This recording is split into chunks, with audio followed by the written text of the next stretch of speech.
When Hamas attacked Israel, all our sympathies were with Israel. Probably in most of the Middle East, other Muslim countries, that Israel should be condemned. And others said, no, Israel has suffered, let's see what this means. So the bombing is over now. Why was Gaza bombed? I mean, done with a purpose. I don't think Israel just went on a rampage. They thought that bombing Gaza, the buildings, bringing them down, was the first stage of cleaning out the tunnels in which Hamas is hiding. So if they go in and find Hamas and they fight as one issue, what happens if they go in and find that the Hamas is missing? I used to always think, last few days, why did Hamas do this? A brutal murder. I mean, it's a massacre, it's something more than that. There are limited options available for them, especially if the Hamas is not found or destroyed in Gaza.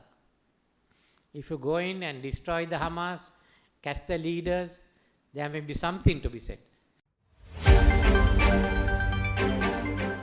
Well, actually, it is an important event. I think what happens when I spoke yesterday, I said, I don't know what will happen today. And frankly, what happens in the next few days will most probably determine our immediate future, if not our long-term future. When Hamas attacked Israel, all our sympathies were with Israel. Srilanka, which had always supported Palestine, said no, this has to be condemned.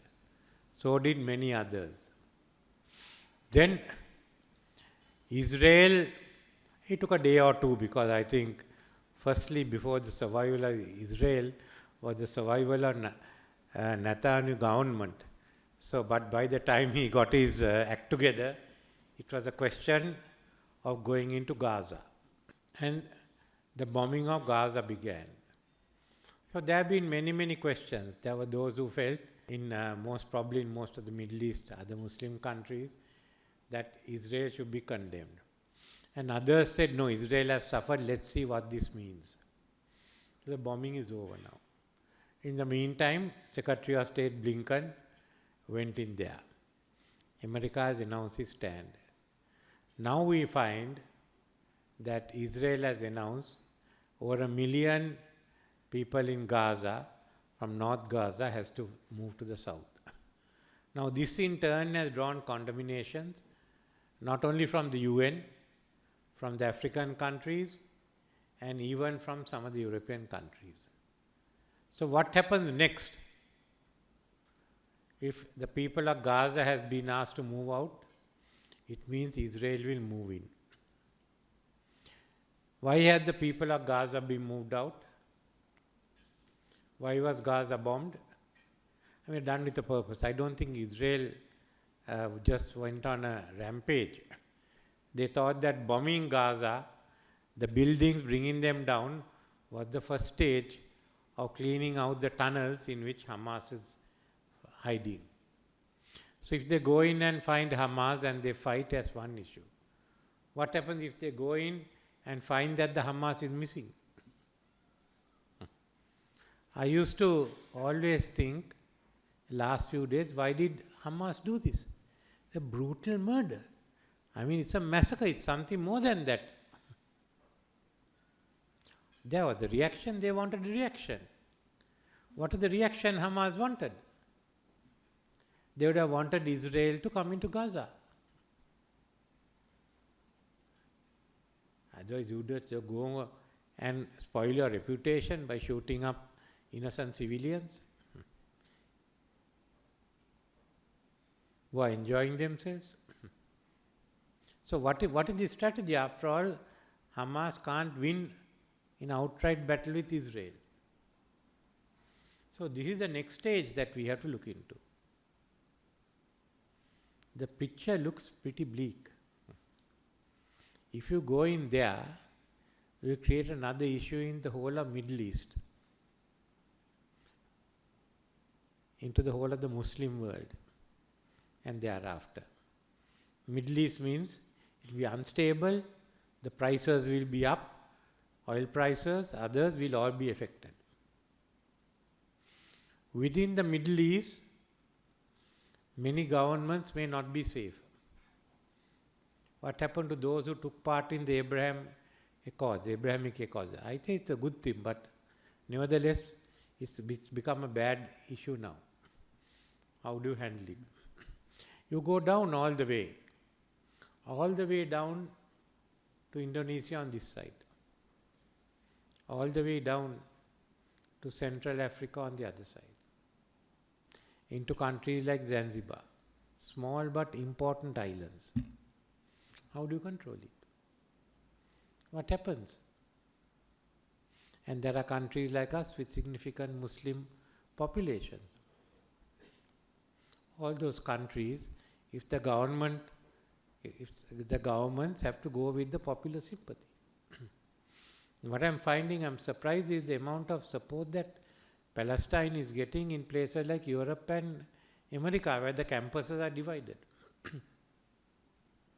Now there's a big difference between 9/11 and this. Everyone sympathized with Israel at the beginning.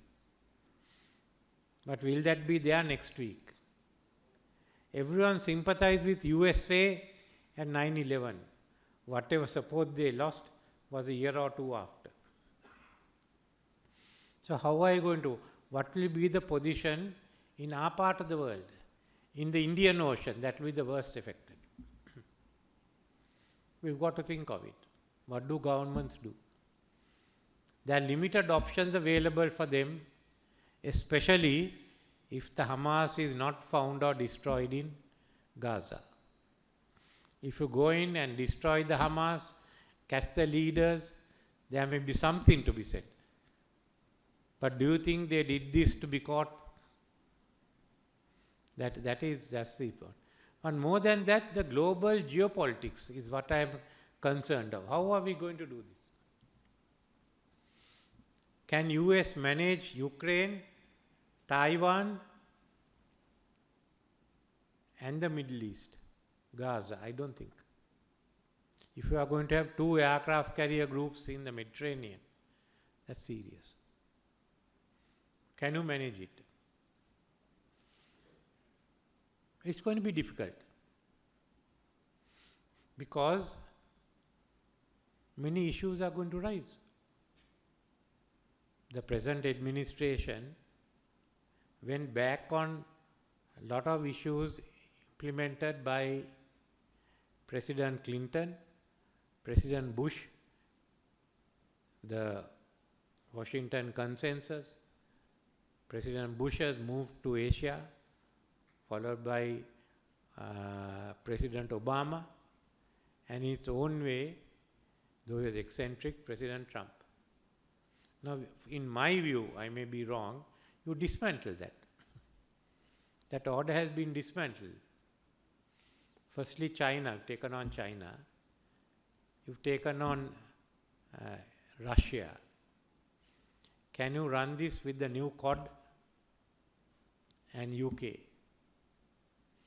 In EU, there has been undermining of Germany and France. When US has gone in with the Eastern Europeans.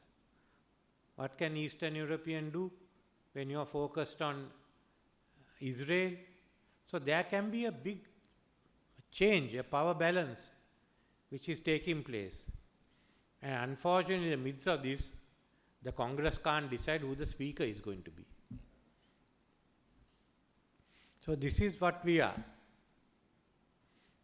If these actors, then the others will go on their own. US, I won't say it's primus inter pares, is not first among equals, is first among unequals. So you got to, are you going to maintain that position or not? Because if these attacks take place, and especially you don't find the Hamas leaders, and I'm of the view that Hamas should be punished. I'm not one who says it shouldn't be. The Hamas don't find the leaders. What is the consequence for the global economy, for the geopolitics? I mean, it's going to change. It's no longer a unipolar world, it's not a bipolar world. You need so many other factors. You can't ignore Asia. In the Indian Ocean, we count. So how are you going to manage? You take the Quad, for instance, India has good relations with the Middle East and with Russia. I don't think Japan will put its supply of fuel at peril. So these are all issues that everyone is talking. Fortunately, at the moment, everyone is talking to each other. And there are a lot of backstage diplomacy that's going on. But what will happen once the Israeli army moves into Gaza, and especially if you don't find the Hamas leadership, is the $64 trillion question. I can't tell you what it is. But this can change the world, global order. It can bring in other players. Can the US then manage this order alone? At least the minimum is they've got to talk to everyone, keep it going. But then countries like China, Russia and all are going to ask, what is Israel doing in Gaza? Today the relationships are so strained that no one is going to help each other. When the attack took place, 9/11, the whole world rushed to the help of the US. I don't see that now. Each one is looking at their own interests and how they are going to survive. So you can find that global order, which has been functioning in different ways for the last 50, 60 years, as bipolar or unipolar, no longer responding. I think the first act is to ensure that the whole of the whole global geopolitical system can work together. I am surprised at some of the reactions that are taking place in different parts of the world. But those extreme reactions should not be allowed to hold sway, whether it's among the Islamic world or among the Israelis and the Jews or among the West. I was reading an interview of a speech by former President Trump. I'm not an admirer of his, but who said that the Hezbollah was smart. And people criticized for him, but obviously it was a smart move, what they made. And he said Netanyahu must be responsible for the failure in intelligence. And they criticized him again. But those are frank, basically, this is what all of us think. Not that we support Hamas or what they did, or Hezbollah. I don't support any of them. But firstly, we must all outside Israel and the Gaza come to us a senses. Then where do we go from here? Okay, I've said all this. I don't think Gaza and US will get together, Israel can get together. I don't think you can even have a two-state solution. So what do you have? You have Israel that's functioning, Gaza that's destroyed, you have Palestine that is half functioning, and you have Lebanon that's also half functioning. At least got to take 4 states into. If you are going to look for a solution, establish 4 states, not for 2. And you got to think of Syria beyond that. So I think all I can say is it's time we started thinking anew. Going along the old grooves will not help us. Whichever way the events turn out in the next few days. Thank you.